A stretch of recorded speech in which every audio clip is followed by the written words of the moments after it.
Hallelujah. Hallelujah. Ia le tua nei tai au. Ia. Suafa manu malo le tātoli o Yesu Keriso le nei tai au. A pe nā foi ona toi whawhelo i atu ma toi ofro whatu. I le tātu a inga le nei tai au. Ma leifo mai whanunga le lei o le nei asfou. Ia le lofa mare wha maoni o le atua i atu oi. Fai foi ona toi hala fai mai le nei tai au ma tātou whihala mai. I alo iei pēa le pui puinga ma le leo leonga le atua i lo soifua mo le tātou wola. Ia, manato leua ma vai atu ni sopor kalame le nei tai au vi ia le atua. Whaftai e le lofa ma leanga le leo le atua ono lana upu e tō matawina i pēa tātou. Ia ma o tawina i pēa tātou o tātou folau ai o tātou malangai. Ia, ile ne fo iso i fuanga ma leo langa lo tātou savani vari ai. O le nei tai au, ia e whawhelo i atu, ma whawhelo i atu, ia ma toi ofro whatu, i le pa ia, ma le mamalu, o le aingo Keriso. Ia e mese fo i o pa anga, ma wo i lungo le tātou porkalame, ia po le tātou whasoa fo i le nei tai au. Ia e pei ona tātou iai, ia so lua wa ia so titasi. Le la tai au, ia, ma loa fua i lau o maua, ia anga le lei, ia ma le a au taita ia le atua, i lo soifua, ma so mata wola, ua mawhai ei ona tātou toi wheloa i le tai au. Ia le lofa maleanga le leo le tua. Ia a whapea wa e whiwhia ia. A mai sau patipati e vi ai le tua. A whaifui o whaamanu ia ina lo loto. Ia la mea le a mai e sau aleluia po sau amene. A wau whailonga na tātou te iloa ai o lo anga le leipea le tua i loso i fua. Ia ai mese fo i o siola ma au nanga i luma o le tua. Ai le tai au e whaatalo whatu, maoforo whatu. Ia ma whaafelo i atu. I le pa ia ma le mamalu le tātou atunu. Ia e mese fo i o pa anga le tātou porkalame. O wo fo i mai e masani. O fia lava se turu ingo le lalolangi o lo e maua mai ei tātou porkalame le nei. Ia fia fo i se vai panoa lo whapena ona e nopia iai. Ia whaatalo whatu lau porkalame le nei tai au. I le suafa manu malo i Yesu Keriso. Le suafa rama lea lo whapena ona tātou alanga ina. Le suafa lea lo manui ai tātou. Le suafa fo i lea. Lo fa pe nao na fa ola inai tātou ma fa malo lo inai o tātou tangata. Ta aola nei e fa whilo atu lau polo kalame le nei, ia ma fa talo fatu i le pa ia ma le mamalo lo tātou tunu. Ia manato nei tai ao ia au fa pe na fo i ona nga so soro mai fo i o le tātou a inga ilungo le tātou polo kalame, ia ma awai me fo i le tātou fa soa le nei tai ao. Ia e pe ia o na vatu silangona, ia tātou te fitufa i lava ele le fionga le tua. E whapena o na longo puia li fo ile ia ma le mamalu le tātou atonu. Ia e mese fo ile nei vai tau ma le vai teimi o tātou iai. Ia, i tai au whatalo whatu sunga na whawhenga ia le mana, ia le tua whaftailo au ai mai tātou porkalame vi ia le li. Ma lo ngā lulue, ma lo whasoa, ma lo tau atai, ma lo fo ile whinawi le tua mono whina ngalo. Ia le li, whaftai fo i whamalosi, ia mese fo i o whi au momoli. Ina ia tātou ngā lulua pe tusa ma le wala aua wala winai tātou e le tua, e ala ne nei ngā nuenga lo tātou whaasoa ina, e ala le upu le tua. Ia whisosoni ni pe tātou e ala le mana o le nganga pa ia. E whape nā ona tautala mai pēa, ma whetala mai pēa le nganga pa ia o le tua i atu oe, a mese foi o lo tangata o whea le mea ngā iai, whea foi le mea tā ngā iai le tātou sā. Ia tātou te whai mea whaalongo lava ala le taita inga ale nganga pa ia o le tua. Ta ea rana nei e whawhelo e tuai mawhor whatu. I no tātou ainga o au mai, o au ai mai le tai au. Sunga i whawhengainga, a me se fo i le lasi o le tātou ainga le tai au le nei. I le suafa manu malo Yesu Keriso. Le suafa o Yesu, le suafa le Nasareta, Yesu le Nasareta. O ia lava o le li, o ia lava o le whaola. O ia lava na te soa soni ina i tātou i mea uma tātou te iai. Te au nei, ia le la tātou whasoa e ale se upu me le fionga pa ia le tua. E tō matawina e fo ilo tātou o langa Savali Valley i le tua. Ia me se fo ilo le tātou o langa Saili i le tua. O no le awa tātou ia i le vai tau le nei. Ia po le nei fo i vai taimi wa tātou wa ai atu. Ia wa aka ma ia mea lo ta oto tonu le fionga le tua. O le awa a matau na whata unuina pro kalame a le li.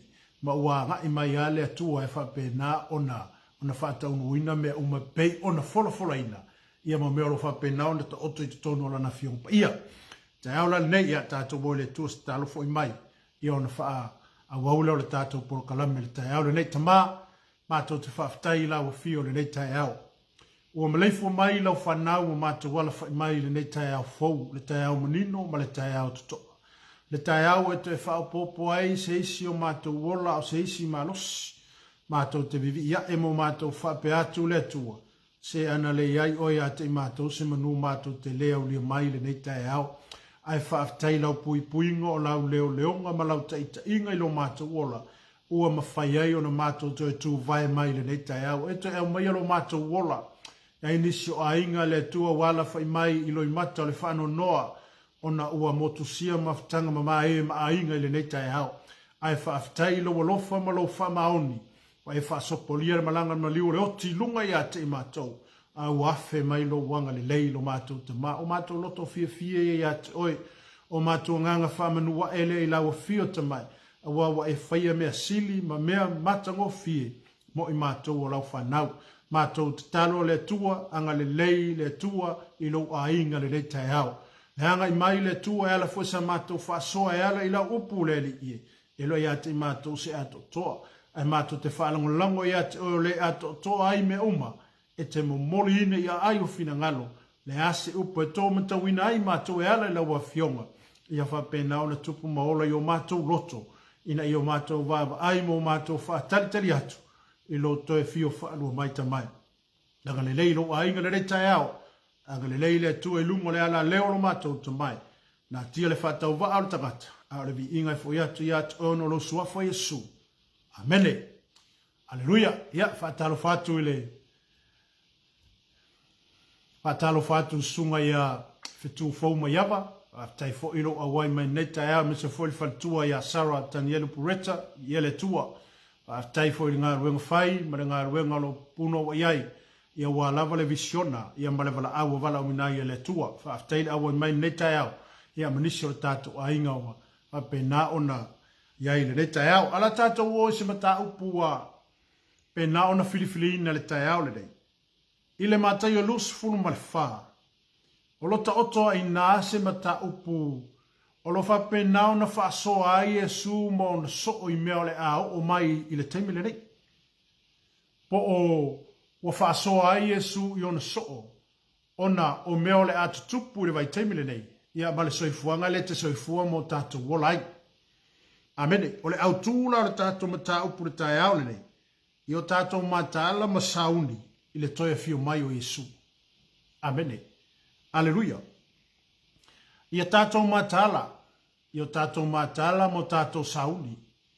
A wa tātou te leiloa po le arke me sau i Yesu. Pe sau le kai au, pe sau le ouli, pe sau le afiafi. Pe sau le po. Amene. Ono leta oto le afionga le atua. E ao na tātou tā pena mo tātou sauni. Ono lewa tātou vava ai atu i mea o tutupu mai le lalolangi. Masa sa e tu tutonu. O i nā tātou te ilo ai. Fa i longa ma mea pe ona ta oto le afionga le atua. Ua lata lata ale temi. E ui ana tātou le iloa e o fo ia Yesu na te le iloa. Au se avea ai po se labta ingolo tu mai sauni. Amene. Yo tato sauni mo tato tapena. Yo tato sauni mo tato vava ai i tūlanga uma ma mea wanga i mai le taimile nei.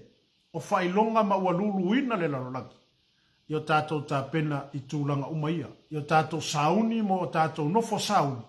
A wa tato te le loa le taimile. Ma le aso. E fio mai e Yesu la langi le nei. I le mata upula e lusu ma le whalo whapea mai. O na olu whafo leo Yesu. Ua me liu ese i le manu manu. O na oma i leo no soo ia te ia. E whaasino ia te ia le whale o le manu manu. A ua whetala i atu Yesu ia te ila atou. Ua o tou le iloa ea nei mea uma. E moni o te whai atu ia te o tou. E le to iai se maa i lungo le tasi maa. Ai uma o na solo ia ilano. Aleluia. Fato au fale mai a, fato au mai a Yesu mo na soo mai tono le malu malu ino bo ese mai. Ai fesili no le au soo ia Yesu. Ua faali ia pe ua faasino ia le au soo ia mo meo fale ke kele. Ma meo o mataanga te tele o mea uma whapena o i to tonu le vaenga le tala noa Iesu. A le upo Iesu na whai on so. Whai mai Iesu. A ua whetalai atu Iesu ia te ilato. Ua o tau leiloa e nei mea uma. E moni o te whai atu ia te o tau. E le to iai se maa ai lungo le tasi maa ai uma no solo ia ilango. O le ale wingo le whetalai nga lea Iesu. O leo o whetalai Iesu i le taimi o le ngata anga ma le taimi o le whamasinonga le atua. A oina tutupu mea ia pe o na whetalai o Iesu i o na soo. O whale uma ia ke kele ma mea uma ia to te waw ai ati ai. La le ise mea koe ku. Ai a wha mea o le a uma o na solo ia i lalo. Whalongo le upule sa o Iesu. E le aise isi maa i lungo o se tasi maa. Lo winga le aima se mea o ngei mea uma le lalolangi e koe kūre kai mea o le a o mai ai le ngata anga ma le whaamasinonga le atua le lalolangi le nei. Aleluia. Peila ona whai mai o le. Peila ona talatala noa Iesu mo na so. Ona leo o whesili le au so o ia Iesu. O le ale kai mea kupu wai mea ia. Amene. O le ale kai mi. A o le ale kausanga. A o le a fo ile maasinga e kupu wai mea ia. A lewa whaasali tonu, a lewa tala noa Iesu, po o lewa whaasoa Iesu i ona soo. Amene. O mea umaia ko kewa aia kuai ile lalolangi ngai ma mea maka ngofie ia kako kewa aia koi o whale kikele, ma ngai mea umba lea kako ke iai. Whai mai, e iai le aso, o le ale eise mea le eise whale, o le ingi whale kikele kako kewa aia. Ono le upu le sau ia Iesu. O le ale aise maa ai lungo le tasi maa. Ai umaonga soloia ilano. Amen. Aleluia. Wai mai, ua nofo o ia le monga olive. Ona o mai leo leo soo ia te ia ua nao ila atou. Ua whape mai. Ia e whetalai mai ia te ima atou. Po o a whea ia mea. Pese a fo ile whailonga o loma liu mai. Ma le ngata anga o le lalolangi. O leo wa whesili leo soo ia Iesu. Ma whape atu leo soo ia Iesu. Amene. Whai mai leo soo ia Iesu le whai upu lea. O na oma ia lea o leo soo ia te ia ua nao i lato o whape mai. Ia e whetalai mai ia te imato. Pe o a whea ia mea. Pese a foi le whailonga o loma liu mai. Ma le ngata anga o le lalolangi. Amen. O lewa ku i whesili leo soo Iesu. O le ala le whailonga o mea ia. Ma le kau whailonga mako mala malama o le ale kei mea kia fio mai ei ma mea kei mea kukupu wai mea. Amen. Ai peo lewa tali Iesu i le whai upu lea e wha. Mai ona tali ato e leo Iesu a whape atu i a te ila atou. Ia o tou. Nei whase se ina o tou e se tasi. A wae to o tele e o mai lo wingoa o whape ane. O au nei o ke riso. La atou te whase se fo i tangata e to tele. Amen. O le ale mea lewa ave Iesu leo so. O lapta inga. Amen. Lewa ave le woni a Iesu leo so. Lewa ave le lapta inga po le whautuanga Iesu yon so. Wai mai, o na tali atu lea o Iesu o whape atu i a te ilato, ia o tou, nei whase se ina o tou se tasi.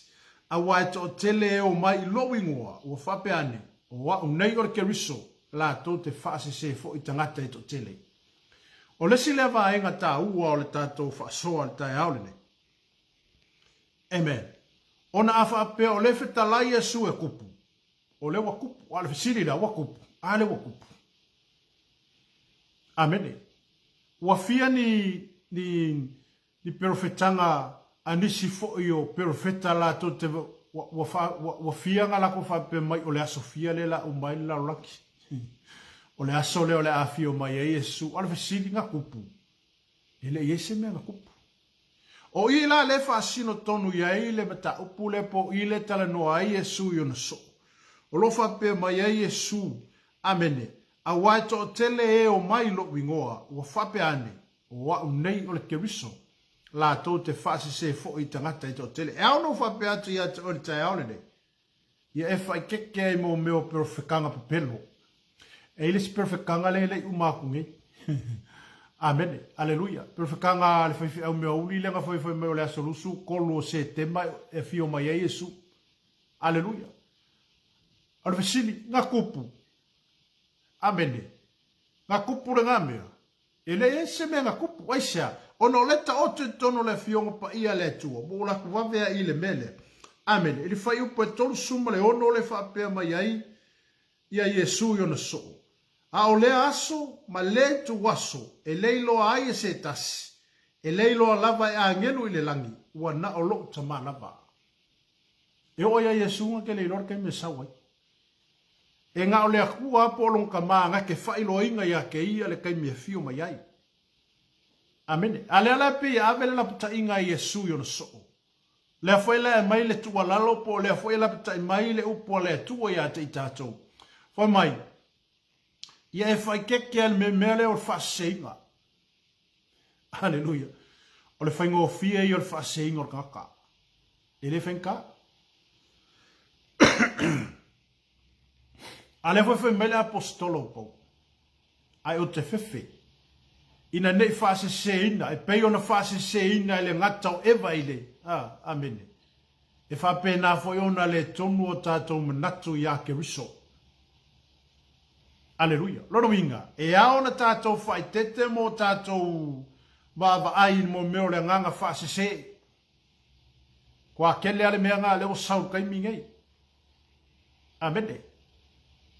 Ai ao whai ono whapeatu i atu e ala le upua le atua. Amen. O perfekanga pepelo ma perfetanga i wo mai nei lato te tau ana wina le afio mai o Yesu. Aleluia. E le ise pule kai mia le kua. E pau ale mele wha iloa mai i. Ia tātou sauni mo tātou tapena. A wā tātou te leiloa. Mai o ale atali o le tangata na te leiloa le taime sau. Mai o i angelu lako ke leiloa. Aleluia. A leo whape mai le fionga le tua i. Whai mele o Yesu i. I le whai upu le peona tātou iai. Whai mai. O le whai longa la le ato te loa ai. O le alata lata le taime a fio mai ai le atali o le tangata. Po fai longa ia tātou te iloai, o mea o le atu tupu, ma o le awha pēnā, o nā ngā i atu roa le lalolangi e whaata unuina por kalame a le atua. Amen. A o lai na whaata unuina por kalame a le atua. Sei sorry, e leise se kuma ki ke ere kai meo o mai ai por kalame a le akua. E lei fwese tātou malosi tātou te e atuai. Fai mera fai upe ono le tātou tusi. Fai mera le kala Yesu i ona so. E whaalonga o tau i taua matala o taua. Ia o tau, ne tau watu vale, a wā e ao na tau nu o nei mea uma, a ele i o ile ngata anga. O le sila le whailonga o le au mai. Amene. O le whapea mai Yesu i ngoso. E le ngaka inga whapea mai Yesu, ia kako whai keke i mo meo nganga whase. Nganga whase fo le sau peke wa ako se mea mongia. Kwa rioa, mea mongia. Aleluia. Ai tātou te leiloa le nganga lai muli mai ei kua o le nganga whaase mai e uanga se e maritangata. O le afore koa kele lau filifilia. Amene. Ai a whaase se ino tātou loto ono ua o whai maila ia leo le afionga pa ia le tua. Ua whano le nuu ono le leai o sea o se poto. Ua whano le nuu ono ua leise malama. E whapena foi la tātou, e ao na tātou malama e ala le whasota inga tātou ma le nganga pa ia, o a mea ua tutupu ma mea uanga i mai le lalolangi le nei. E te tau ao na tātou whasota i le nganga pa ia na te whaatonu wholawina i tātou. Aleluia. Amene. A wale whai mele fionga le tua i whai upu le e ono. Whai mele o Yesu ino so, wa lenga whesiri so o Yesu ia Yesu. Wapea, ole ale mea mako ke loa ai, o ale fai mai. Ona tali atu lea o Yesu o whapea atu ia te ilatou. Ia o tou, nei whase seina o tou e se tasi. A wai to tele e o mai lo ingoa, ua whapea ane, o wau nei o ke riso. La tou te whase se fo i tangata e to tele. E le koa kasi lape ko lua kaka e whase lea, kanga whase lea, le pa i le fionga pa ia le tua, e koa kele. Lolo winga, e te taula ia te tātou lea, le mata ala wha le nganga. Amene. Ele ngata le matala fa le nganga. A ia fa pena ona tatou connect. Ia kako fiso ka imale nganga pa i ole tua. O ia na te fa sino mai a te tatou le me ao na tatou faya. Aleluia. Amen. Awale saule la pata inga Yesu. Po le mai le woni le Yesu yo no so. A fa pele le ola paka Yesu yo no so. O le foi la paka Yesu ya kako. O oe le kerisiano ma oe le tangata o e tali tonu wa tātou talia keriso e vea ma li ma whaola ya te tātou. O le tātou mau lea po le tātou tali tonunga lea. O le tātou te whaatali umai lea fio mai o Isu. Amene. A lea lai whai mai le tualalo o Yesu yo na so. E le ngata ina ia mataala tātou i le whaase se ino i tātou. Lua. Whai mai, a fa pesi le kaua le si akungu le si akungu o si le mal o si le kaua le malo le si malo ve vesi a inga ma ve vesi ngu fa mela ia le upuna sa we na le fiong pa ia le tua o mea uma fa mai e fa longa o tau i taua matala o taua ia o tau ne tau watu vale Amene. Le kele yo kako ma kwa popo le arkai bingi. Amen. Alleluia. Le fo tato fa longo atu i sa etu tonu le ve singa le fa me ye isala elu ma pa le skinga. O ma kwa popo le alo o iskanga. A le fa mai le upole a Yesu i. Ia o tou ne to watu vale. A wa e ao ona tau nu o nei mea uma. Ai le yo o ile ngata anga. Aleluia. O le ala wa umanga ka kia mai le fionga le tuo. O ala me wa kupu mai kaimingi. A wa lele wa leva ngai ko kongo le upu wa le kua mei. O le ala wa maka o nga savali le kua ia nga polo kalame ma nga fuanga wa umanga whaka oko momo umanga whaka kikia. Amene. Ele ko yela si se kuma kike ek. Amen. Lewa amata ona ngai o mai le tua. O lewa maka o nga sau le kua. E whape nao na whaatau nua na polo kalame ma mea sa whekalai ei. Le waka oko i kongo le fionga le ri. E pei ona whai mai o le upule a Yesu i ona so. E whaalonga o tau i taua, ma tala o taua. Whai mena le whaswhai upu na e saweina. Ia o tau. Ne i tau watu vale. A wā e ao o na tau nu o nei mea Ai le i o le ngata. Ngaroinga, o le sila polo kalame lea. E ao langa whakaungu mea umai e bevesi e le lalonagi. Ai le i o mai lea le ngata anga o le lalonagi. Aleluia. Amen. Amen. A whapeo o e se kerisiano. O tātou o tangata ua talia Yesu. Po i o whaafonga mai nei tai au. Leo le upo Yesu lea. O leo whaasoa Yesu. Po leo tala noa Yesu i ona soo. E ala i lona tu ina atu i ona soo. O ngā leo fesili leo so. O hawhia lea kau oi mea ge Yesu. O le ale whailonga mako kei loa ai, loa fio mai, mara kau ungo mea ge. Ai pe o lea o tala atu Yesu yona so o vaenga ia. Amene. Leo o whailo atu Yesu ia te lato. A kou whaalongo la i kaua makala o kaua. Ia o taune i tau watu vale. Awa e ao o na taunu o nei mea uma. Ai le i o ile ngata anga. Aleluia. Wa mele ma le si upo Yesu na sawa i nafe upo e fitu. Awa e si ile tawa ile tasi nu ile tasi nu. Ma le tasi malo ile tasi malo. O na o mai ile o onge ma wha mai. Ma mafui e ile mea ma le mea. Amene. O na mea uma. O le amatanga i oa o pua ngā. A risili la yake ua kupu. Wa hepe. Amene. Ale wa kupu. Amene. Wa mako e vevesi a kole la lolangi de kaimingi. Aleluia. Amene. Ono lefo mai le upo Yesu. A wa si le tau le tasi nu ile tasi nu. Ma le tasi malo ile tasi malo. Ono o mai le mo le onge. Kako vai ka wala fa ngai sai kuko. La mele fia ai ka ka wonge. Amene. Le ngata le onge o wha mai. Le ngaka o wha mai o mafui. Amene. Ua makua i lulu inga le lalolangi. Aisea. Onga wala o le kaimi e la o le kaimi whakau uinga ai ma enda i lole poro kalame e le akua le lalolangi ni. Peke fia whaalongo la ye peke le fia whaalongo. Amene. E le isi se kuba ki ke. A o mai ale kaimi o le akua ia. E sau ale akua e whakau uang fulfulanga mga poro kalame nga whai. Aleluia. Amene. Lela whai mai i le whai upo le fitu. A wae si le tau a le singu, wakupu. A le wakupu. Fe ai nga ingu. Amene. Fe wa ka wa ingu. Onga o mea ko kupu le soifuanga ngei.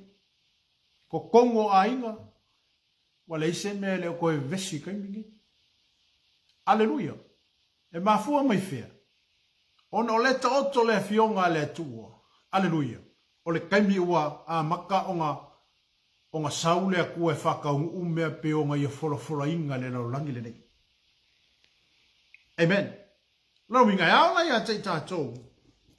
Ona tātou mātaala, ma tātou wa, tātou whaatalitali, mātaala, mātatalo, pero upo Yesu ni whai on so. Mātaala, mātatalo ina nei o maile whaaso songa ia tei tātou. Aleluia. Ai pe o isi vaenga ia le whaasoa Yesu, ele ngata ina whapeo mai Yesu, ka ko whai keke i meo nganga whaase. E mawhai anga ka ko se i se mea whapea ka ko e mongi. A o kua ako le mea ngā. O la e sa ua ile hoki male. Amene. Aleluia. A lewa mai le whamta, a lewa whetala Yesu, o lewa tala noa Yesu yon so. Whai tete tātou i le mea o le whanganga whaasisenga, whawhenga whaasisenga eva. Amene. Le sua mali o le kala le ngaka nga whaia eva, le ki Apollo nga whaia eva. Ngo inganga nga whaingo fie o nga sui le mafau fau eva. I le wharongo koea, e maa ngai asi mea le moli mai ere ki Apollo. Aleluia. Lawa le vangai loa le ki Apollo. O langa whai le akua ya akap. A lawa lakua koe whai aku le fisilia eva. E mongi nga whai mai le akua au ke lua ai le fua le la. E ma whai o nga whaase se inga le kerusiano. Pe a whai e le matahala. Ia matatou le mava ai tūnanga ia. Amene. Aleluia. Ma mene whai upu na iwa. O na la totu ina atu wai lea o tou i puapua ngā. Ma la tou fasioti o tou. E ino sia foi o tou e nu uma. O na o lo ingoa. O whele rithea ngā iei mele. O oe o le tangata o lo tau aveina le mau ia ke riso. O tātou o tangata o lo tu mau i le mau lea, awane malue lue lo tali tonunga i a Yesu.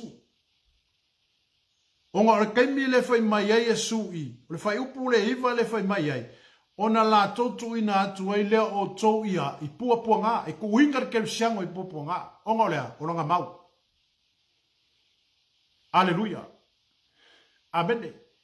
E eile kaimi kofo i ngā ai, le Yesu ngā ia ki oi. E ele te me tofo ina ai lo tali tonunga i lau Yesu leo te tau aveina. Aleluia. Ono le sau i le whai upo iwa. Ona la totu ina atu ai lea o tou i le puapua ngā, ma la tou fasioti o tou e ino sia foi o tou e no uma. Ona o lo ingoa, o ringoa Yesu. Amene. E awa no whape atu le au kerusiano, ma e o tali tonu i le suafo Yesu ke miso e fo talia Yesu e fai maalima faola i lo lato so i fua. Ku mau i lau maua. Amene. Ku mau ai. Amene. Awa e tofo ina i tātou. E kai koa kasi awa kofo ina i ka kou e ara le mau i a Yesu. E leo umarka ko e ka le siape e umarka ko a inga yo. Aleluia. E iei ale teimi e tofo ina ai lo whātua tua mo lo tali tonunga i le upu a le atua ma le maua i ate oi. Amen. Awa ke whawhiki. Awane o tātou whaafitia le tātou mau. Tungu mau ma pipi mau. Amene. Aleluia. Le tusia whaalinga lo whape mai ai, le tusia whaalinga. Le whape mai ai le upune sawaina. Ia e tau fi mau le mea wa ia te oe ne ia vea se tasi loa, lo pali. Aleluia. Ia tātou tau fi mawina le mau le wa ia te i tātou. Ia e tau fi mawina le Yesu na ia te oe. Aleluia. Amene. Awa leo wa tala no atu Yesu. Po leo wa faso atu Yesu yon so. O meo le a o mai ma o mai taim nei. Leo ka kova aia kuwai. Amene. Tato wa atu I fongo i nga whai mai le UN. Amene. To tele tangata a kensia Israel. Wa oe le tangata kemsiano ai malama lama le polo misia le tua na whai a Israel. Amene. O ingai e le whamongi anga o kako. Amen. Awane I whenofesasi ia lau. Awane whenofesasi lo manatu ona o le mau ia Yesu. Amen. Wa le yese Israel wele whaolaina tato. E ala iai o Israel o Yesu. Amen. E mai ai o tai ale whaoltanga. Leo wa kako mangui ai kaimingi. Aleluia. Lera whi mele fio pa ia le tuai. Hai upule iwa. Mai, ona la toto ina atu ai lea o tau I le puapua ngā. Ma la tau fasioti o tau. E ino sia foi o tau e no uma. Ona o lou ingoa. Aleluia. Ona o le suafo Yesu. Ona o le ingoa Yesu. Ona o le mau ia Yesu lea tātou te tau avina. Awangi e whawhiki e. Amene. E iwa nga whaafiki pe kelu le kemi mua ngai e le malama mai. Ai ina wala ngona e pe telu mai e loa ina. Le suwafa lea e makua I mangui ai. Amene. Nga kua koa I le olo peke. E le I koe suia. Le kalia peke. E le I koe lue le whaatu tuanga o pe telu. Ona ea. Ona ua I loa ma malama I e pe telu. I le Yesu le salama fuka. O ia o le alo o le tua soifua. Aleluia. Amene. Amen. Fa mena le fai upu na e se fulu fa so sole fa lalo le tato mta upu tae le. Fa mai. Ona po ia e tau sua ia I tangata e to tele. E fa lata le tasi I le tasi. Ma feita ngai I la tau. E tutu mai foi perfecta pipelo e to tele la to te fasi se foi tangata e to tele. E maalili foi loto o tangata e to tele. Ona ua tupu tele o le a mio le anga. Amene. Amene. Aleluia. Ya fatalo fatu le to fine ya le anga lofa. Alo foi mafuta mai neta ya vi ia le tua. Aleluia. Ale wa le tato fa so le ta le ne. Amene. I le fai pole se fulo lo fa pe mai ai le upo Yesu. Ona po ia tau sua ia tangata I to tele. E fa lata ai le tasi. Ma feita nga I la tau. E tutu mai foi perfecta pipelo e to tele. La tau te fasi se foi tangata e to tele. Ai bu suma le lua fai mai. E ma alili. Amene. Fai mai. E ma alili foi loto o tangata e to tele. Ona ua tupu tele o le a mi o le anga. Amen. Atalo fatu sunga ya te Jimmy Brown William. Te uso mafuta mai vi ia le tua. Ma lo fori ngā lue. Ia, fatalo fatu fo ila usunga le leita yao. Amen. Aleluia. A leo tato ia I le tato mta upu peo na tala no ina le tayao le nei. Io tato matala masauni I le toia fio mai o keriso. Por toia fio mai o Yesu. Amen. E le ngata la I le tuina I tato I puapua ngā. Ma whasawa ina I tato ono le tato mau. Amen. Awane I e whawhiti I le mau. O le mau e te fo ina atu lo wola. O nga koe maua mai leo lo wola pe a mawhaele na rangi ninge esa. O no le tato te tu mau I le mau ia Yesu Keriso. Ka koule ka wawe inga le mau. O le tato te whaasoa mo tato tala ina le mau le ia Yesu esa. O nga lewa ka kou malama mo tato I lofo I lele leio I le tua lea po lele leio Yesu lea ia te tato. Aleluia. E peila o ngā maile na paka inga Yesu yung so. Au te loa fo i o se tua lalo fo i ngā Yesu ya ka kore a Kristiano matata umalo wha afonga le tai au le nei. Foi mai, aua nei wha se seina o tau. E ko akele profeta pe pelo e o mai pe o atu i le ngō Yesu. Aleluia. E peo no whasoi at ole tai au le nei. Wa fiangi perfekanga angisi o perfeka nga whai i le kaime umai le lalolangi ma le kaime a fio mai e Yesu. Ngai fōris perfekanga nga whai le lua afe kausanga. Whai mai o i le lua afe o le umai le lalolangi nga kupu. E lei kupu. Aisea, se lo ia ka se pule. E umai le lalolangi. O lai le atua lava lana ia poro kalame ma lana ia fuafuanga. Ona, e whai maina whionga pa ia le atua. A whapupuina nei aso. E lei se whaulaika. Ai au whionga whapupuinga asonge. Ongo lea. Onga oe ua filifilia. Aleluia. Amene. E pela na o whasoa ti atu. O le tai au nei le whai upu lea e. Whai upu lea iwa. O le tusi lea mātai o lusu ma wha. Wai mea whai upu lea iwa. Ona la totu ina atu e lea o tau i le pupua ngā. Ma la tau whasiotia o tau. E ino sia foi o tau e nu uma. Ona o lo ingoa. O le ngoi. O le ngoi Yesu. Amene. Aleluia. Ale usole na maliu mai Amerika. Amen. E lei whaafiti ilana mau na ame. Ua malie a toa ma ua ioe a toa lo na manatu malona langona. Pe oki ia i le maulea. A ua umaona ia. Sea le upu mai a wha le wiloa i tangata. Le atua le au na ia ma le moni o lana mau e le ma lue lue. E lei whaafiki ilanga mau.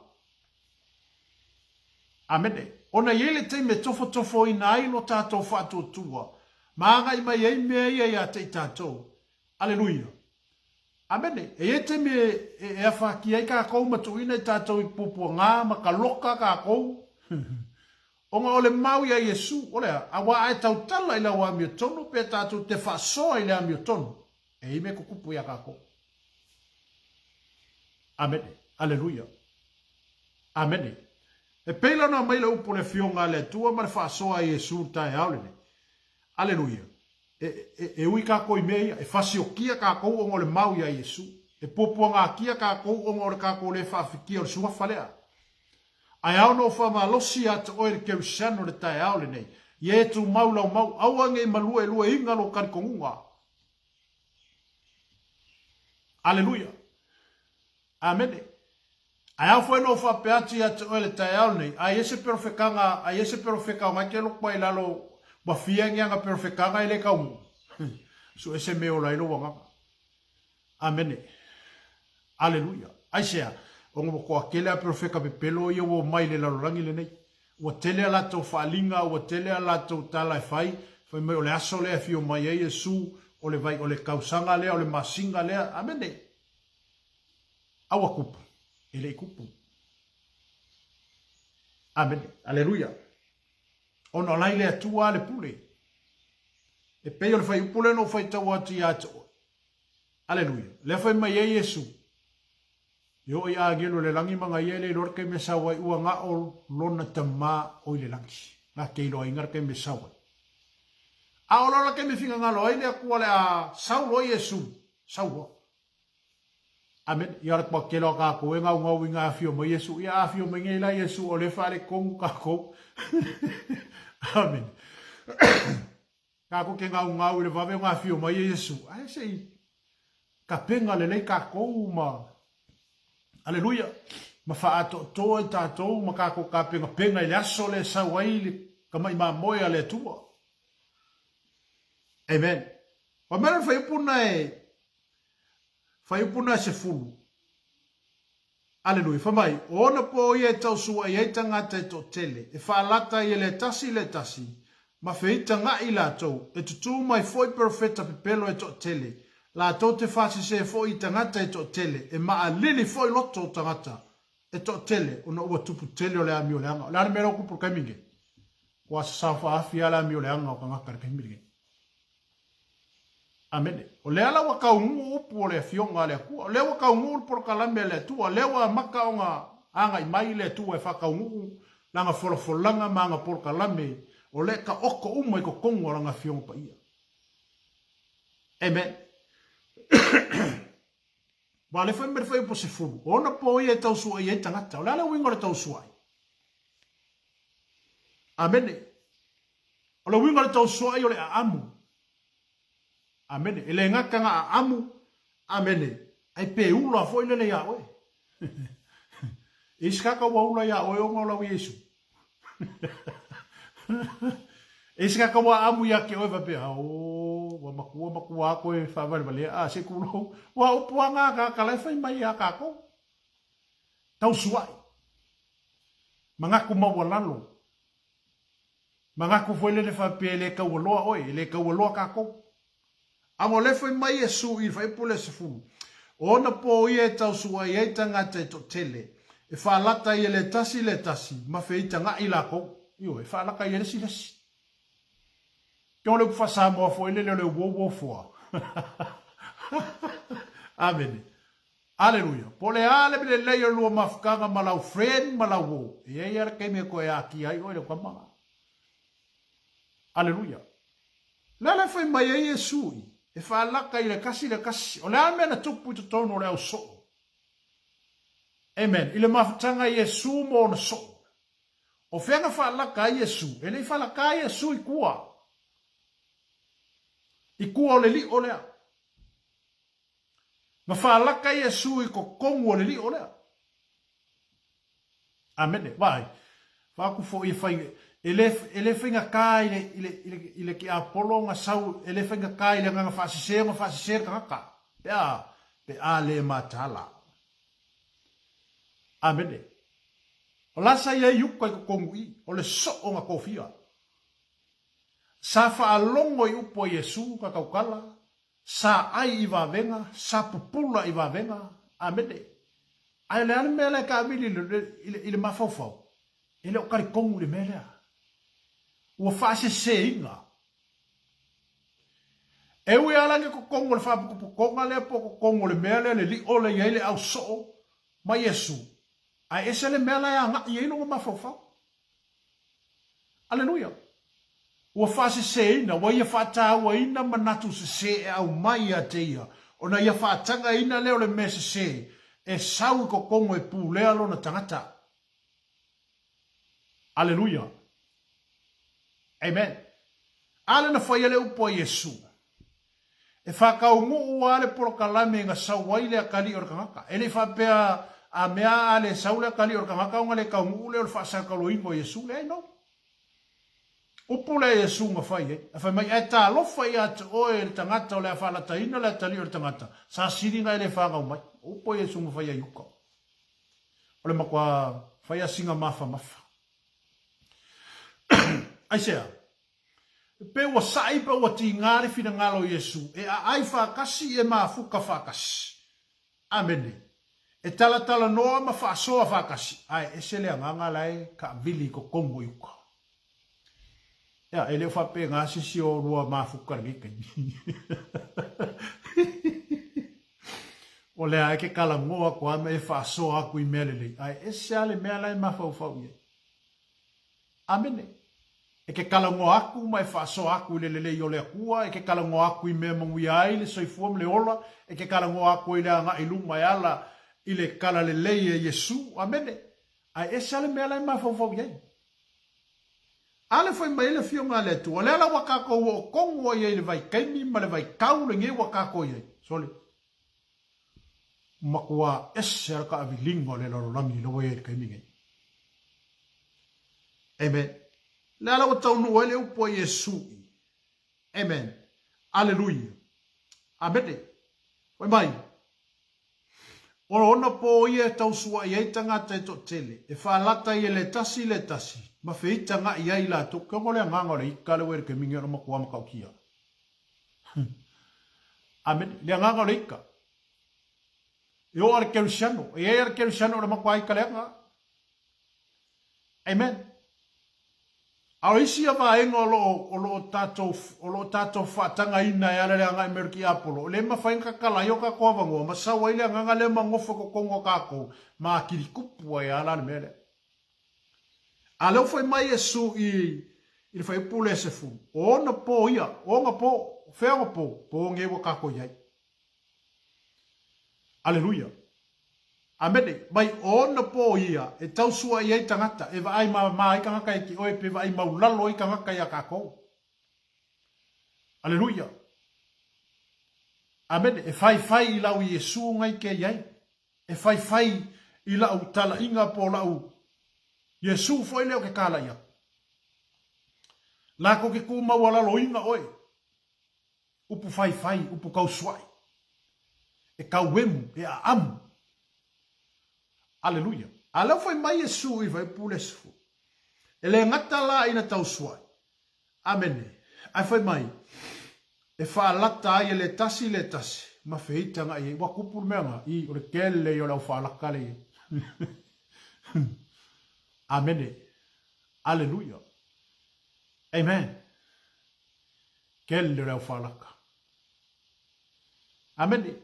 Alau wala patai mai po lewa kala ngoa wale. Ole tata noanga le Yesu mo na so. Ole wa fesili so o Yesu ya Yesu. Po a fela ka u ai meia. Po a fe foi la ole ala fali no mea. Ole a foi le fai longo mea e loai. Le fio mai o Yesu. Ale o fai loai e Yesu. Ele ngata le na fa pe mai Yesu. Ia ko fai keke mo meo nganga fasi se. Lua fai mai. Ia ko fai keke ia. Mo meo nganga pepelo. Ole si vaenga fai meia. E si ile tau a lesi atunu, o lesi malo, o lesi ainga, le lopo pe kwa alongo longo mani kaya, o le lopo penga luwe vesi masisi ainga. Aleluia. Amen. Amen. Wa maku ai, wa kaungu pole tua, wa kaungu pole fionga pa ia le tua. Ele ngatala ina fai mai Yesu yo na so. Amen. E si I kaua le singu i le singu.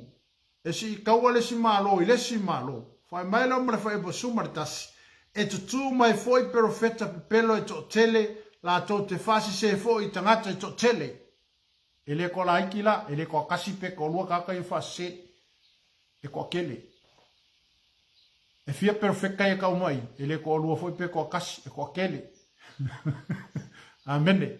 E tutu mai foi profeta e to tele la tau te fase se foi tangata e to tele. Fai mera fai pasuma le lua.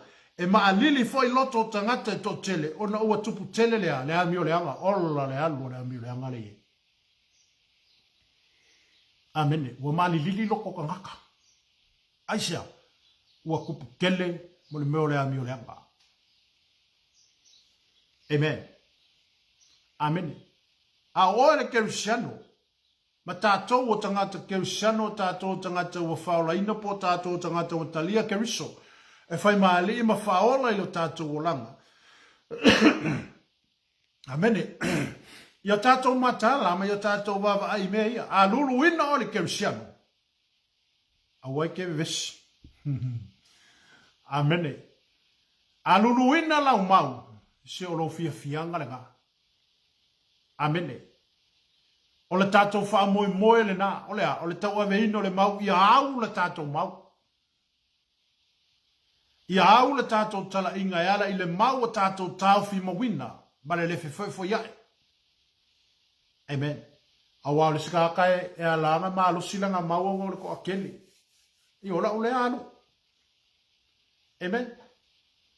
E alanga ma alusile mau o le sikakae ko akeli o le ka lesia. Ai afa pe e maua o pe maua au. Nga o ya kai afa pe maua o au ngole maule. O le ala la kari kai mine ke fa mo ko kele pe. Amen. E ke kuwa o mo o. Amen. O I foi e kofo inga ai lo ka ko kari kongunga le Yesu le ka ko ki ka vinga. Wa fa maka e foi le pe e ka ko ki fale ang o e kai mingi. Ai ai ale kai mi ka ko ki o ai poponga ia.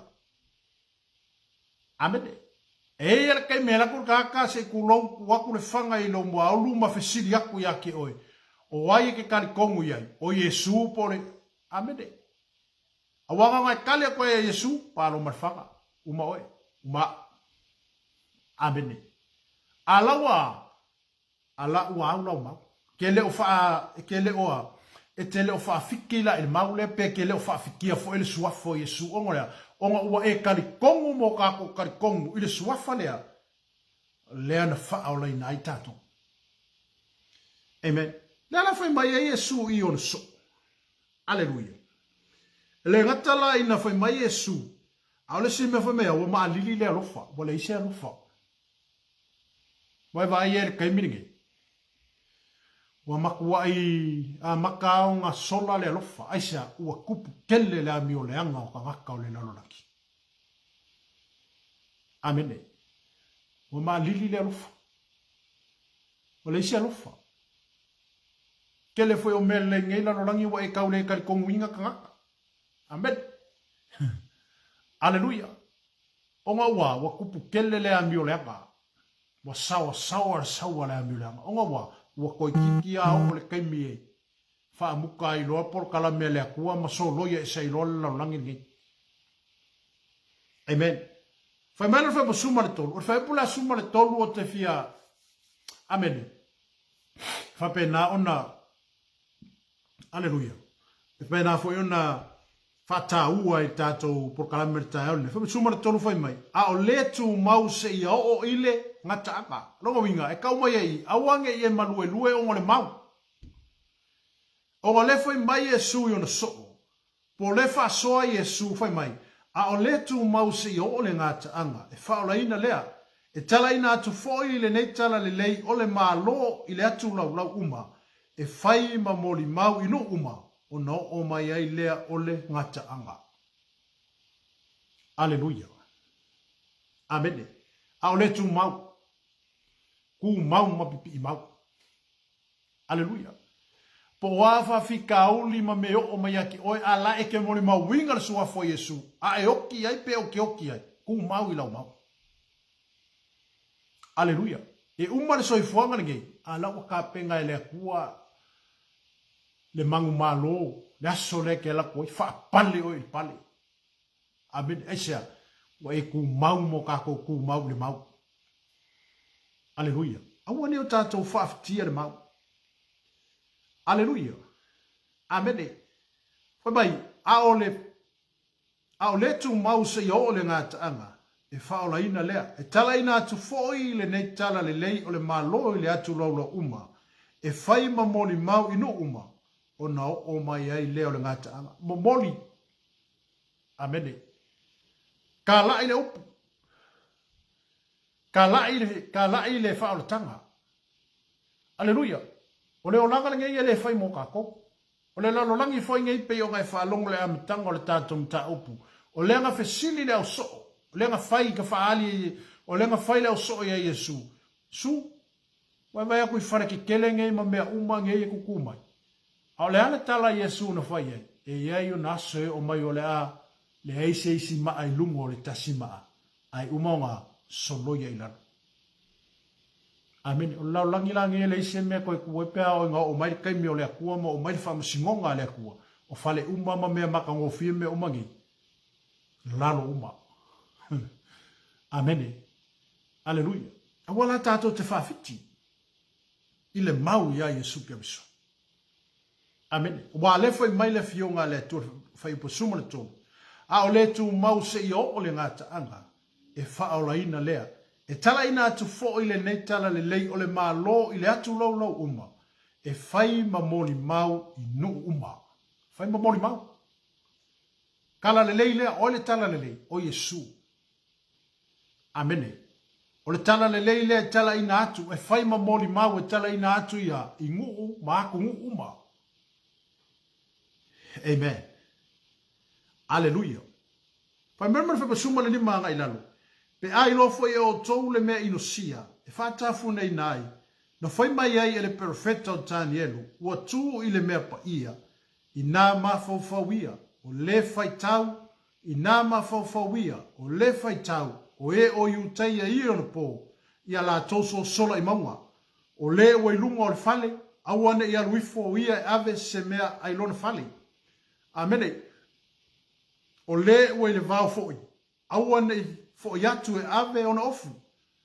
Oi ta lofa fo'i fafine to ma e fai lele ia ona po. A ia o tau talo ina nei o tau so sola le tau sanga ma alili po ole sa pati. Ole ana mele mai. Ole ua amene. Fai mai le Yesui. A fa pea la e ki o fele mea la ke ye au o mele asole. A unge e koe fo ilo wa inga. Ngofo ia ingane mea nga ke ye. Aleluia. Amene. Ai saula ma le fai upule se fuluma le vanu. O pe o lewa misi alofa Yesu. Po lewa yese la ngonga alofa Yesu. I fa finge fo ie se kulou le sawi. O fa finge kokoma, fa finge fai le lele eisa. O nga o le aso le o le akua. Le amene pe misi alofa ye Yesu. Mo lai ko le fa finge po le fai lele le kamakiki. Po le fai lele. Lai si le pepe. Ai kupu meange. Fai kakai. Amene. Aleluia. Wale fai mai. Oi ta lofa I fafine te tō mai e fai lele ie ona pō.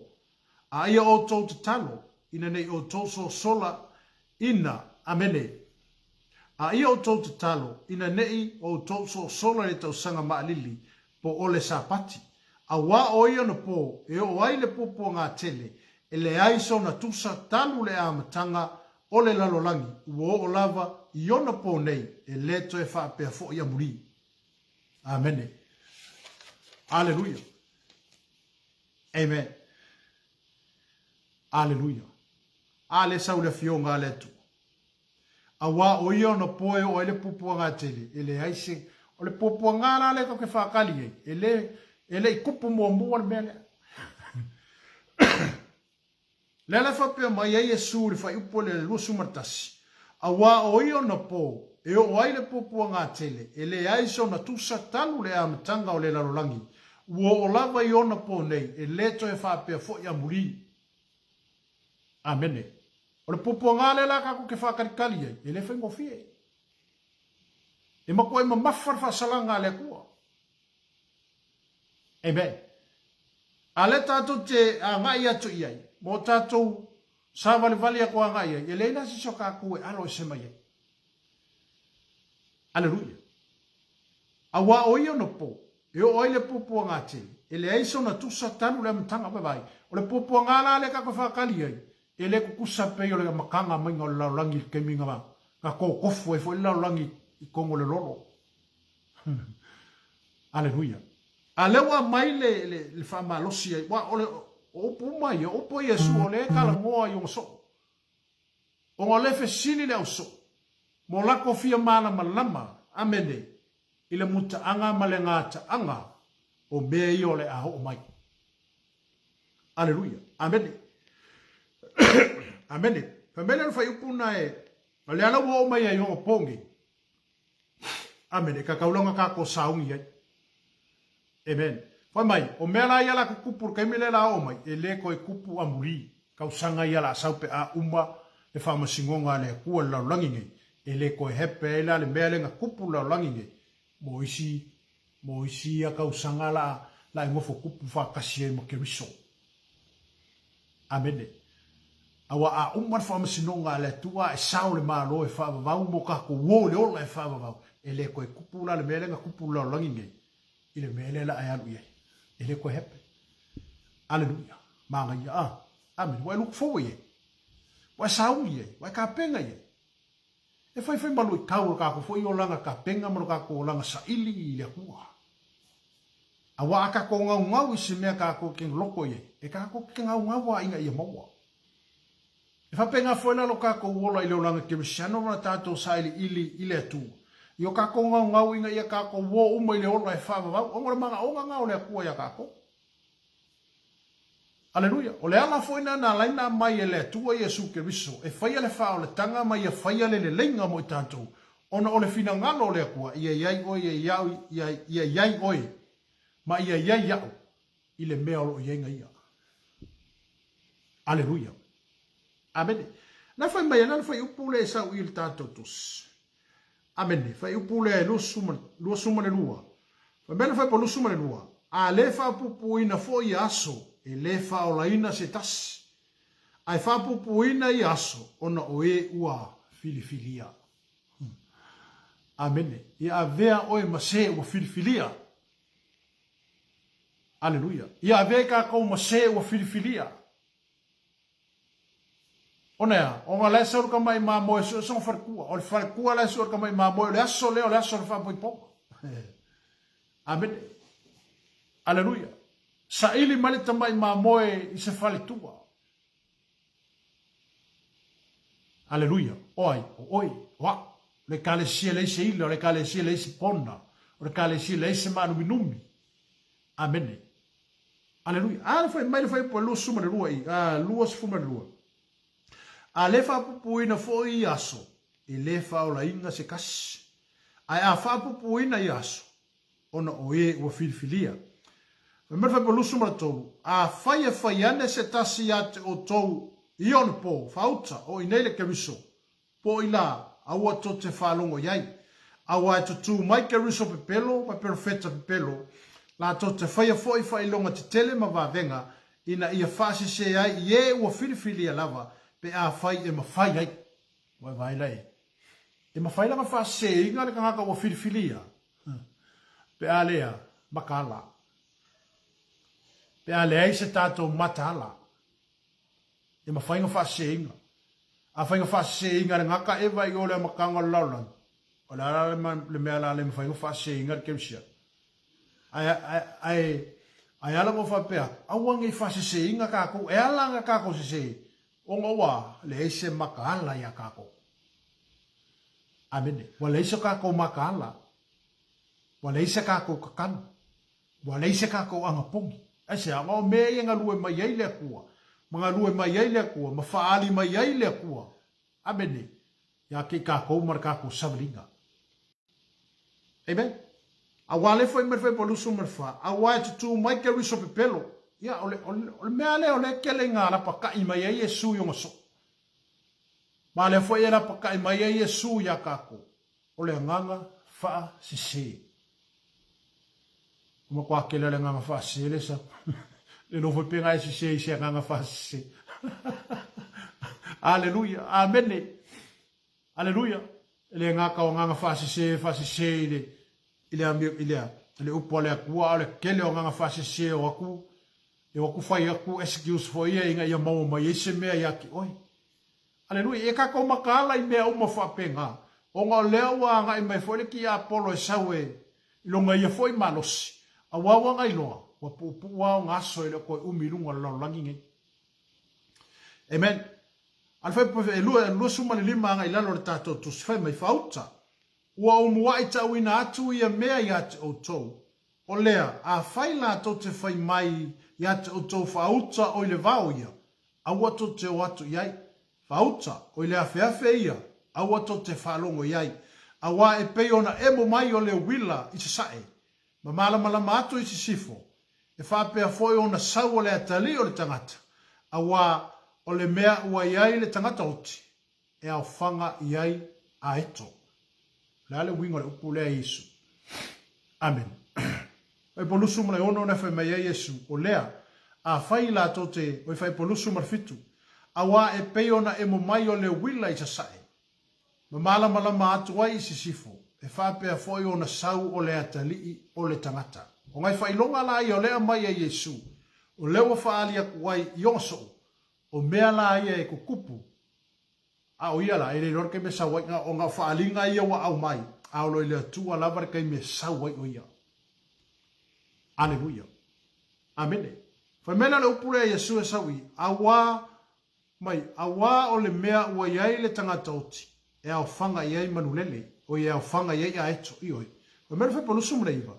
A ma vai atu le popo ngā o io naso. O na whapongi sa ina loa lea o le la. E le susulu mai foi le masina. Amene. E pau u foi fetu mai le langi. E lulu ina foi au a le langi.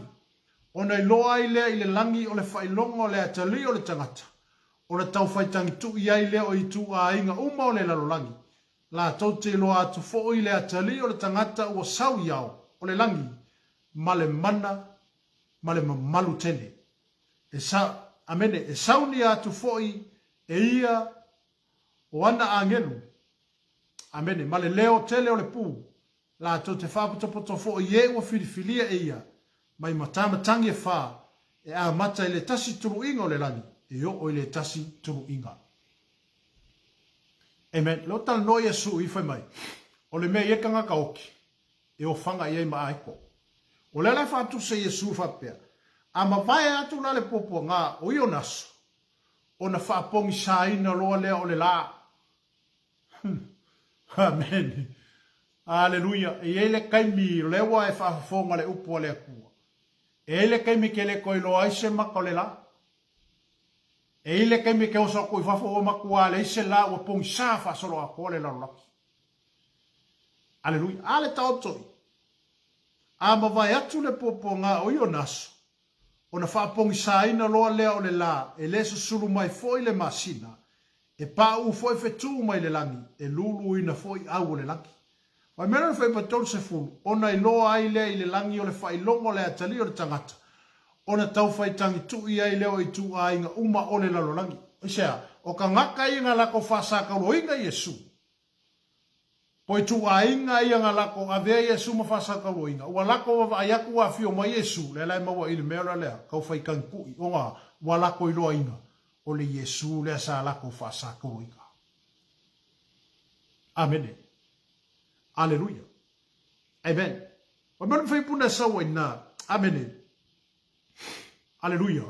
O nei loa ile ile langi o le whailonga o le atali, o le tangata, o le tau whaitangi tu ia ile tu a inga umba o le lalangi. La tote loa tu fo ile atali o le tangata o sau ia o le langi. Male mana, male mamalu tele.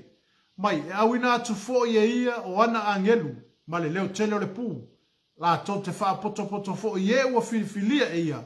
Mai matama tangi e wha, e a mata i le tasi turu inga o le langi, e o i le tasi turu inga. Allah, ia e iai kongo le mele. Ia kako iai ko kongo i. Le au filifilia. Amene, le au filifilia, ua uma onga filifilia, ua e saufa ngā, ua kako saufa ngā, i le ola ma le mangui e wha vavau. Le alau fai mai e ia Yesu i. Amene, e mua la angelu ili pu, pe a launga muni maule fionga le tua i le ile tala inga foi le apostolo Paulo. Na to te whalongo ina le leo le pu o e kunga mau, o e sai, o e nkalia Yesu, e koe kuku mai le ola e whaavavau. O rau filifilia. A o e nga le kalia Yesu ma e nga, ia e koe kuku e kuku whasala. Amen. E simpu ale upo le akua. Amen. E a whano whasoa ia te oe le tai aole ne. Mai, o le au filifilia la le, amen. E mai matama tangi e wha, e a mata le tasi turu inga o le langi. E o le kasi kuru inga. Allah. Wa, nice. Amen. E kaunga e iai. E ka kaunga kako iai. E kau kako iai ila u filifilia. O oe le skaka filifilia. O au le skaka filifilia. Kau fai sau kau kingonga whapenga. Amen. Kau kingo. Asa, longo e mau kingoa. Oe. Kako kau kingonga e mau kingoa. O au lesi. O au lesi wa e kongu ila u filifilia. Amen. A whailai ke siua ama e mau ki ngoa o oero kaka whiwhiria. A me le whapea mai e roli moku. Aleluia. Ala mi ke le saini mai whapea. Amen. O oele kasi kaka whiwhiria. Awa ke masaro salo. Awa ke whaloko loko lua. Awa ni o tato manatu whaloko loko lua. Awa ke i sawe a kuwai lua. Amen. Pe mo ie, pe le ai, pe le mo. Amen. Ano lo fai fonga le upo ale atu. Amen. La tote whaputo poto fo i e ua filifilia, e mai matamatangi e wha, e a mata le tasi turu ingo le langi, e o le tasi turu inga. Aleluia, o kare maai. Ia e iai, ia kako iai, amene, ia kako iai lau filifilia lea, lau filifilia lea o monga filifili. Amene, o au le silawa i e kukongo lau filifilia lea. Mau ki ngoa, amene, a fisili lan fai launga yaki on. O e mo ki ngoa wa i kongo lau filifili. Amene. O e mo ki ngoa wa i lau filifili. Mo ki ngoa o e lesi lau filifili. Ka kouisi. O au lesi. O e lesi. Amene. Alu mo le mangaku mang malo. Awangi e mangaku fai inga. O a foi mangaku mo langonga kau ai mai lau langini. O ke pole ye. ai halu e makau ave o le tangata manu malo wa o le tangata fifilia aisha o nga le mare fa mo nga sau wai ke risal la langi ngai inga ia sa ko mai lo so fu ma longa ola inga ia mawaka ko ma va ko ye wa mo fifilia aleluia amen o mero fa to suma le lua ngai la lo tato tus fa mero lo po yesu ia o tou mai taulia le fata oto i le mati pe a fato atu tupu ona ta tupu mama tala mai ona lau to te loa ai ua lata le tau sanga vevela e whapea foi o tou pe a o tou i loa ia mea uma to te loa ai ua lata ia ua e whaito to alava amene o le a le mea le whakakau le upu le Yesu amene o lo whakakau le upu le Yesu o le maki e whakusa ia Israel amene a wale fai mai i o tou mataulia e fata oto i le mati pe a fata atu tupu o na tatupu ma matala mai o na lau to te loa ai ua lata le tau sanga vevela e whapea foi o tou pe au tou i loa mea uma to te loa ai ua lata ia a ua ue whaito to alama lo whakusa foi e le fionga le tua ia Israel o le olive ia po le mati amene o lea ua koe ka kupu le maki amen ai vaila le nuo Israel le temile nei wa a maka nga koe anga iaku kanga ka uma o Israel le ka ape ile la lolaki aisha o nga lai ai lo la ko kari kongunga ko la to fa moi inga ia nga i ko kongo Israel o nga e yai le la ko fa moi le fa kali o le fio mai o la ko kupu amen aleluia e pe ala o le ka o pe o le fa pe foi le awa ayalu nei ile tus ke nesi ile vala wina ele tu o Abraham ele mafua mai a Abraham le nu o le tu na mafua mai le fina ngalo le tu aleluia lai foi mai le tu ya Abraham ku e oele ai ngoro ka ba amen ai sau e ke alu ile mea o ke fa singo aku e ke alu yai ngalo le Abraham le mala po fe me alu ye alai direct le ku le fa singo ele ku Bele tu o te whātupu mai ate o e senu tele. Amene. Aleluia. Amene. O le fina ngalo la le tu elo na nuku. O pe o le whaupe o pe whapea Israelu. O na o le fina ngalo le tua. Ia ato toa tātou tangata nu e se ito tonu i. O ngā whako ali liu lo leo le akua ea whakaungu o ngā porkalami ko Kongo Israelu. Amen. Le lai fai male tala le atua ia Abraham. Amen. Inga wa fai le akua ia Abraham. Sau fafo. Ki kilo e whekua le langi. Ki kilo i ngonge onge makawhanga.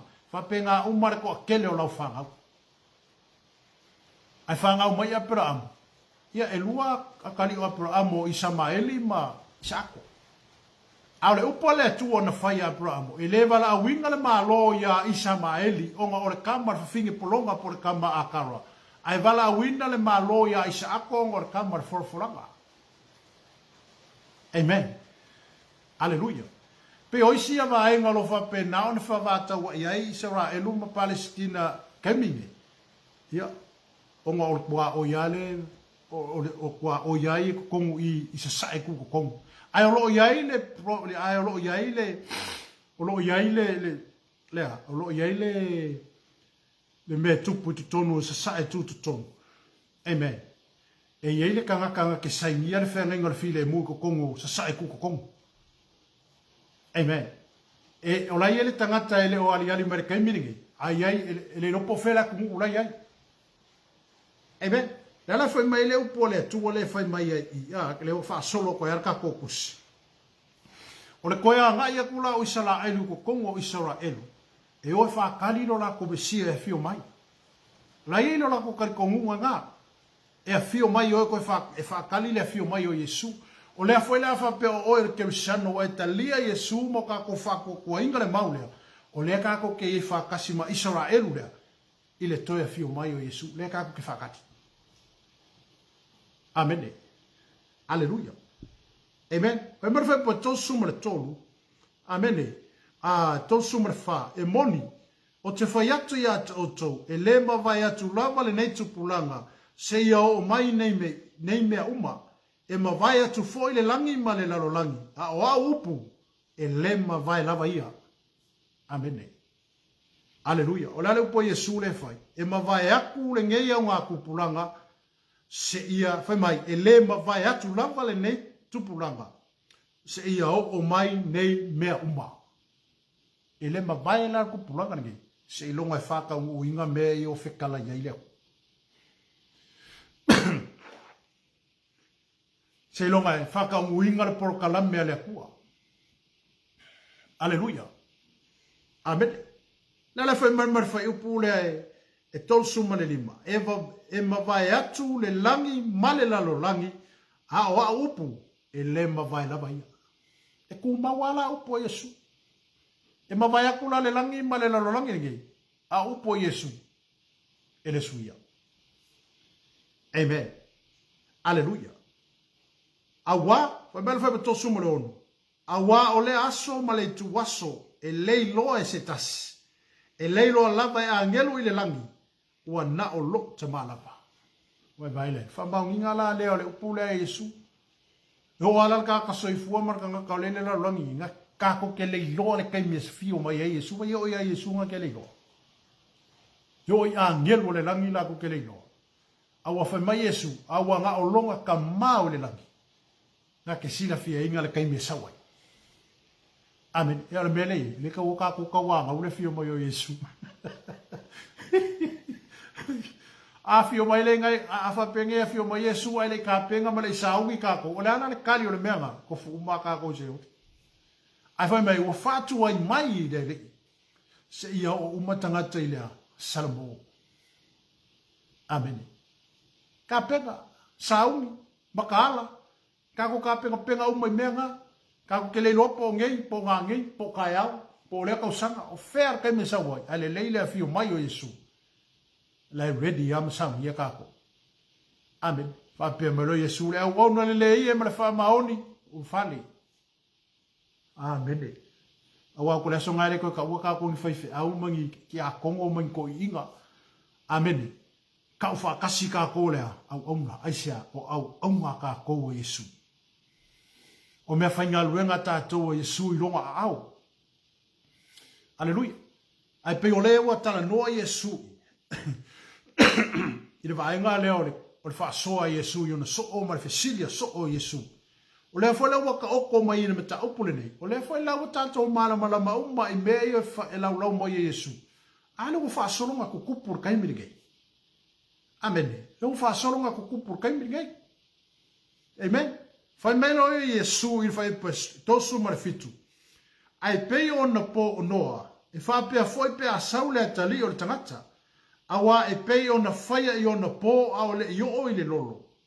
Wa la toa ai mainu. Ma la toa faya ava foi ma faa avanga. Wa o lava i le aso na ulu o tuai noa i le vai. I vaa.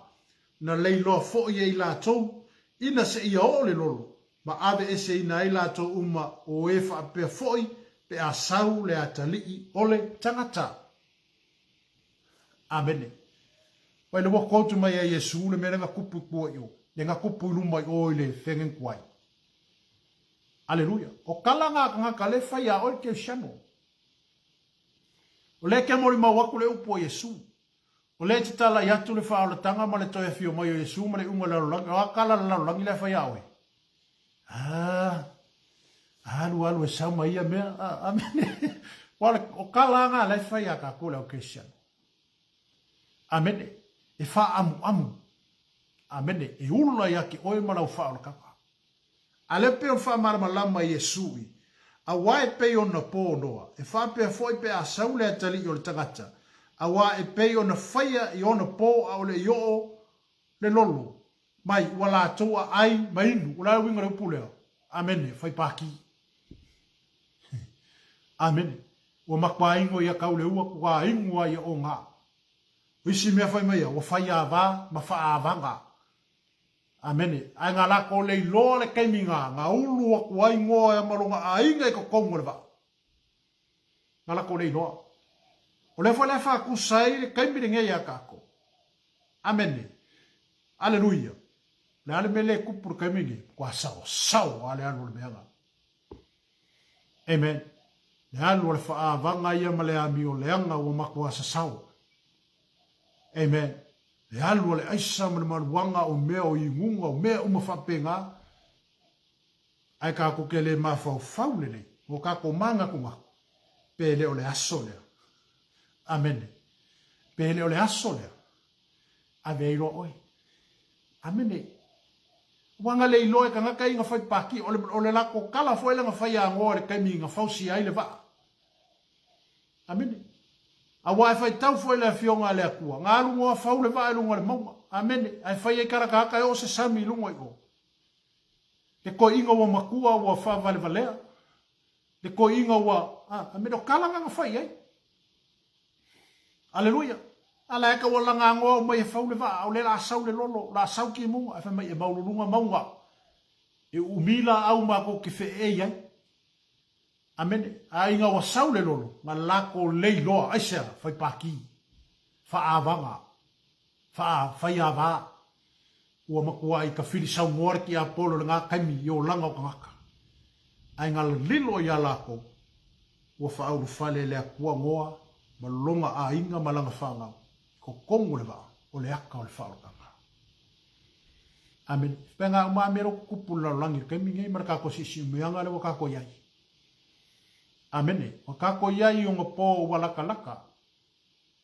Ai kako saungi wakako kele noa po le ar kaimi e fio mai ei. Yesu. Amen. Aleluia. Fai mero fai poe fase fu. Mai oia na po e iai le vao tangata e to lua. E avea le tasi. Ai tu le tasi. E olo fa tasi fa fine to lua i le mea e olo ai seito. E ave le tasi. Ai tu le tasi. O le ale aka le amai. O le aka risi kianga. Amen. Aleluia. O le aka risi kianga. Ko alua ka kalai le vao. Malanga lesi a ku lesi. Fai ngā luenga ka ko alua. Ave lesi a ku lesi. O le aka lea. O le aka risi kianga. Amen. Ia whapea foi o tātou i o whai a inga. Amen. Tātou i o whai o tātou te to alua se tulo. A whapea langa lumo moi maloko o le po. Ke mala mai whakaeo. I walu whawhinge ma a. Wa ol whawhinge ma whakau risi kianga. Hai kia ai ai or kamaro. Aleluia. Ana ngā whai ua o kamaro. Ai ku whawhinge. O mea ngai. Ale nau nau ta inga le. Te oko konga maka upu lea. I o marisi kianga. Ka kubo uma. Amen. O le aka risi kianga. Amen. Aleluia. O le aka o si kianga. Ia e anu si kianga. Ia kako wau si kianga.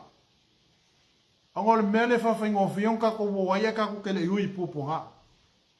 Awa kako le o si kianga. Kako ke oso lai kongo pupunga ai oa ka penga mai e le kua. Oi wa umonga whakulanga inga mo kako. Ai kako oso kongo pupunga. Ia e ele mea kako ke whaia. Onga kako wau rola ia le ila. Ile ola e whaamau. Ke lea la se ngā ruenga whai pia kako le o le pasiusu. Amen. Aleluia. A kako le ola e kuli le vausu. Ia e whaarue la kako le vaamoira.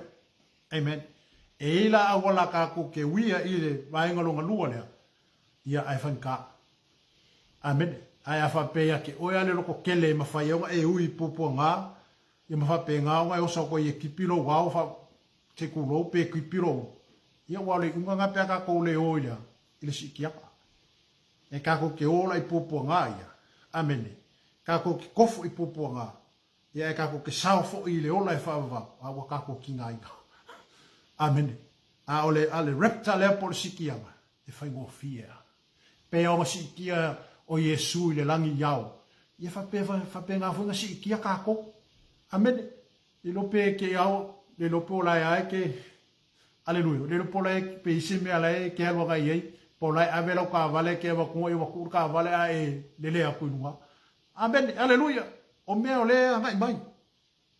O mea o le ngai mai. Aleluia. A wa le foi mele tatou upu le tatou fai tau tai aole. O ia na po e ai le vao tangata e to lua. E ave le tasi. A tu le tasi. E olo fa tasi fa fine e to lua i le me olo ai seitu. e avea le tasi, ai tu ule tasi. Man fai pe faso ma le lua, o lea, i o tau matala ai, a watu te le loa po o le fea i tu waso e sawa ilo o tau wali.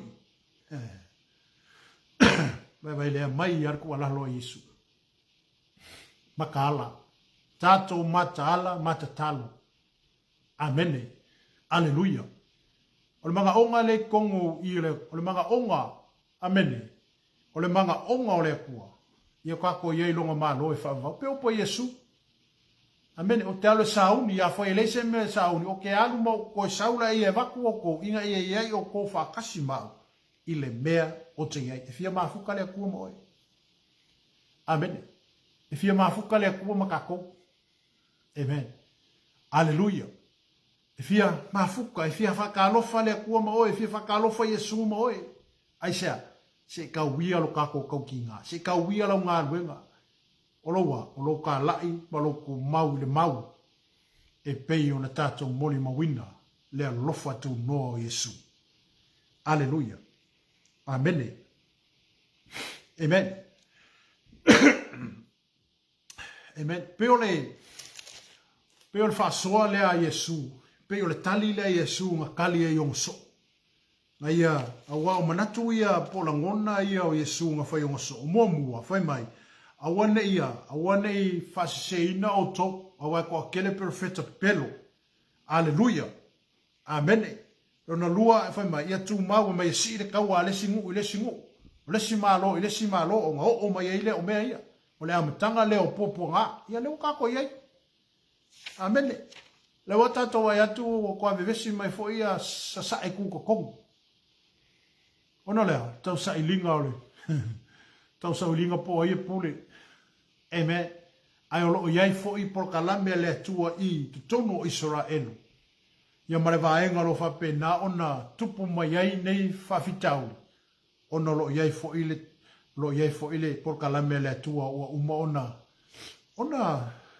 ona tu ma vai po uma ona fai mo sa e tu tutono. Ia fa tau nua por kala me ale tua. A fa pe fo e fa fonga mai tai au nei e ke le imala malama pe tele so ele fionga ale tua ona e mau ele o me umai. Amen. O ata e te vai e to le temi nei le wanga i mai. O mea nga o le ka oko ko kongu i le fionga ale tua. Ma le por kala me ale tua le tato te anga e tu ia. Aleluia. Pe ano fa malosi ate oi. E le ia se waki ale akua kaimingi. O le waki ale akua le kaimingi. O longa ngu. Amene, o Israelu. O ame o maleko kupu Israelu. O ingae fokus pewa ai anga iaile la rolangi. Amene. I mea lai, ai mesia tangata kerusiano ma tangata whaatotua. Lato te mara malama mo lato i loa. Mea lai tutupu tono Israelu. O ingae whakau o i porkala mea le i la rolangi nei. Amene. E peo le au tu o le tato mtau putaiao nei peo ne whaasoa atu i ate oe. Mai, ia tātou mataala masauni, i le toia fio mai o Yesu. Ka penga oe, ka penga lo ainga. Amene, le hafo ingai whaasoe kui ngā kui ake oe. Ai ele ka penga ma kako le makana. E le ia sono winga. Amene. Au se whamalosi molo ainga le tai aune nei, ia ma se toe fangu, ma se toe whamanatu. Ka penga kako. Amene, wakako ke le inoa. E le ai masesi e loa, le taimi e fio mai ai Yesu. Aleluia. Tātou tāpena mo tātou sauni. Aleluia. Whia lawa le taimi e fio mai ai. Awa e ready mo tātou sauni. Whai mele upo le fionga pa ia le tu. Amu ia le au noa mo mai ron matai rofa pe ona whai. Ngā lue. Amene. Whatino. Lo tiute. Pale tātou ngā ruenga. E ala i le mau ia Yesu. Wha umatu le mara tātou por kalame le tai au ne whai pasumarato. Apea mai, au le tu mau se o le ngā taanga, e whaola ina lea. E tala ina atu fo le nei tala le lei o le malo i le atu lau uma. E whaima mo li mau inu uma, o na o mai ai lea o le ngā taanga. Aleluia, no ainga, ia o se wha malo sina mo tātou le nei tai au, ia whea fo le tu o lau langi alo e au mau ai mai mo mai, ia o se wha malo si au le na, wha malo sina tātou tu mau, tātou tū mau, le upu wao au ina ai tātou, ia tātou tau ave ina le mau, amene, aua ne e whaafiti le mau, o le mau kako ke ola ai, o le mau tātou te manuia ai, o le mau tātou te sauwhanga ai le ola e whaavau. Amene, aleluia. Ia, te talo fo i mo Israelu. Amene, ngai reka kai ave ser polo misi lea lea kua. Aleluia, o le te talo ia Israelu, po le whamanguia ia Israelu, me whamanguia fo ia lea kua. Au le whamalaia ia Israelu, ia ngā malaia sa au gire koe kubu i runga. Aleluia, o lo ta oto le fio ngā le tua, te kenese, lusu malelua. Amene, o lo ia le vala wina o Abrahamo, ma polo misi ma whamanu ia ngā le tua na ave iai, le o kako manguia ai, ma manguia ai le larolangi a koa, a wai mai ai, e mai ai utaia le whaolatanga, lea o tātou whaolaina ai, ia mo tātou fia ai. Amene, ai mesi, i o kako mo fuar whaolatanga, le si tātou ngā ruenga na whaia. Amene, pauan mea kako, ngāra kako whako kua, mara kako whako kua ia Yesu mo le tātou talitonu iai. Ia, o ngā vea leo kako mo lesi isala elu, pe a whaiwa e kalia Yesu e whai mali ma whaola i lou soifua. Aleluia, ale ne tai au, po le ne tai, ia, manatu o le whai unga nā le tātou por kalame le tai au le nei, ia, toi tuli loa mai le aso lua, le vai aso anga fua nei, ia molo isi fo iso so onga le tātou por kalame, ia ve ene av noe, po le te fwile nganga whafti tele tātou sponsor, o he fo ilo lango ina tātou por kalame te tasi lungo le tātou wala ata nei, po le tātou TV Kerusiano, ngata fo ilea, ia, mo le te fwile nganga whafti tele le tātou TV Samoa, le TV Sfulu, ia lova pe na fo iona aguatu sao ia tātou whasoa ma tātou por kalame, ia nga le leile tua, fia lava se vai panoa, la lava se awala e momoli atu ai le fina ngalo le tua. Ia iai whamanu ianga le tua, whamanu ia le tua e seo ainga, ai meso le tino keriso le nei tai au, manu te le ina fufuanga le nei aso, ia au le tua mai tātou mata ala mata talo, ona walulu ina mea uma le laulangi nei, ma le ase mea le toi lulu ina, ia tātou mata ala i tu uma, ma ia tātou mata ala mata talo, o lo whape ngā o ngā whero rua ire ki Apollo. Amene, ia tātou loa mo tātou mautinoa, o lo iai le tua whaatasi ma ohe, i so se vaenga tātou te, o ne e misia le tua, whea lava le me te anga iei, pe ke alu rau ka vale, pe ke savali, amene, po whea lava le me te alu iei, awane inganu, ia e talatala noa i le tua i temi uma. Amene, ia ma, mo le tfoile nganga whafte tele, sunga le tātou whaatonu le tātou TV, sunga le whawhenga ia Mike Retta, ia mo le amanoa, ia me se fo i on nei, amanoa tāua, ia ma whai fo i na whaaso me tu whatu i lunga le tātou wala ata nei. Manu tale ina, ia le nei aso, ia iai le anga le leo le tua, ma ia whaatasi pēr le tua, i fuafuanga uma, ia le nei tai au, whamanu ia tele le tua, ono le soa fo Yesu. Amene. To God be the glory forever and ever. Amen.